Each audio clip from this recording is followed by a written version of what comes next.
பிரார்த்தனையாகிய இந்த பெருஞ்சாந்தி விழாவை காண வந்திருக்கும் அனைவருக்கும் மெய்யன்பர்கள் ஒத்துழைக்குமாறு கேட்டுக்கொள்ளப்படுகிறார்கள். விமானத்தில் இருக்கும் மெய்யன்பர்கள் தயவு செய்து அமர்ந்த நிலையில் காணுமாறு கேட்டுக்கொள்ளப்படுகிறார்கள். சிவாச்சாரியர்களை தவிர அனைவரும் அமர்ந்த நிலையில் இந்த வைபவத்தை கண்டுகளிக்குமாறு கேட்டுக்கொள்ளப்படுகிறார்கள். இதற்கு ஒரு சிறப்பு ஒன்று உண்டு. காரைக்கால் அம்மையாருக்குத்தான் இது கிட்டியது. 63 நாயன்மார்களில் அமர்ந்த நிலையில் இருப்பது காரைக்கால் அம்மையார் மட்டுமே. மற்ற அனைவருக்கும் இந்த பாக்கியம் கிடைக்கவில்லை. எனவே அனைவரும் அமர்ந்து இளங்குடியில் பகச்சாலமூர்த்தி நடைபெற உள்ளது.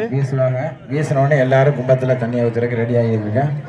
ஓம் சகஸ்ரதீருஷம் தேவம் விஸ்வாக்கியம் விஸ்வசம்புகம் விஸ்வநாராயணம் தேவமக்ஷரம் பரம் பரம் விஸ்வபரமாணிக்யம் விஸ்வநாராயணம் ஹரிம் விஸ்வவேதம் குருவந்தம் விஸ்வபதேவதே பதம் விஸ்வஸ்யாத்மேஸ்வரம் சாஸ்வரம் சிவமச்சுதம் நாராயண மகாத்மேயம் விஸ்வாத்மானம் பராயணம் நாராயண பரமேஸ்வராத்மா நாராயண பரஹ நாராயண பரம் பிரம்மயத்வ நாராயண பரஹ நாராயண பரம் நாராயண பரஹ